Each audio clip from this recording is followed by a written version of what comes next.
Hi hello నమస్కారం అండి. నేను మీ కాకినాడ కుమారి. ఈరోజు మీకు ఒక మంచి వీడియో తీసుకొచ్చానండి. ఏంటంటే మాకు చాలా ఇంపార్టెంట్గా చేసుకునే పండగ అన్నమాట ఇది. కార్తీక సోమవారం నోములండి. ఈరోజు అయితే ఉదయం తెల్లవారుజామున లేవడం, ఇంట్లో పూజ చేసుకోవడం, తులసమ్మ దగ్గర పూజ చేసుకోవడం, తర్వాత గుడికి వెళ్ళి గుడిలో ఈరోజే మేము 365 ఒత్తులు ఈరోజే పెడతామండి. పిల్లలిద్దరిని తీసుకుని మా వారు నేను వెళ్ళాం. అక్కడ ఈరోజు మేము అభిషేకం కూడా చేయించుకుంటాం, దీపదానం కూడా ఈరోజే చేస్తాం. నేను జస్ట్ మిస్ అయ్యాను, దీపదానం అది వీడియోస్ తీయలేకపోయాను. ఎందుకంటే త్వరగా పూజలు ముగించుకుని ఇంటికి వెళ్ళి మళ్ళీ ఈరోజు వంటలు ఉంటాయి కదండి, బూరెలని పులిహోర అని ఇంక ఇలా వంటలు బిజీ అయిపోతాం. అంటే ఉపవాసం ఉంటాం కదా, ఇంకా అలిసిపోతాం అని చెప్పి ఉదయాన్నే స్టార్ట్ చేసేద్దాం అన్నమాట. వంటలు లేట్గా వండడం, వేడివేడిగా చేయాలి ఇలాంటిది ఏం పెట్టుకోం. ఇక్కడ మేము పిల్లలు అందరం కలిసి నలుగురం కలిసి ఇక్కడ ఒత్తులు పెట్టేసుకున్నాం. ఈలోపు మా వారు వెళ్ళి అభిషేకానికి రాయించి వచ్చేసారండి.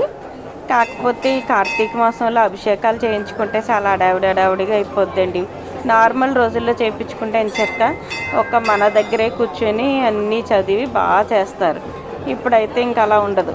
ఎక్కడో దూరం నుంచుని ఆయనేమో గుడిలో ఎక్కడో చదువుతారు, మనం ఎక్కడో కూర్చుంటాం.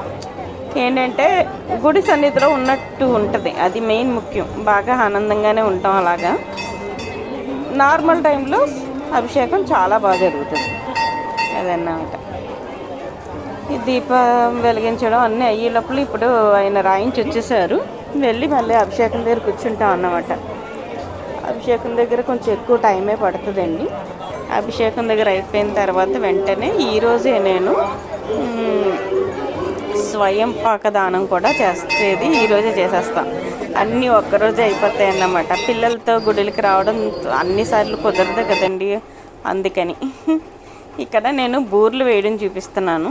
ఇప్పటికే చాలా వేసేసాను, జస్ట్ కొన్ని ఎలా వేస్తాను మేము పెద్దగా వేసుకుంటాం, అందుకని.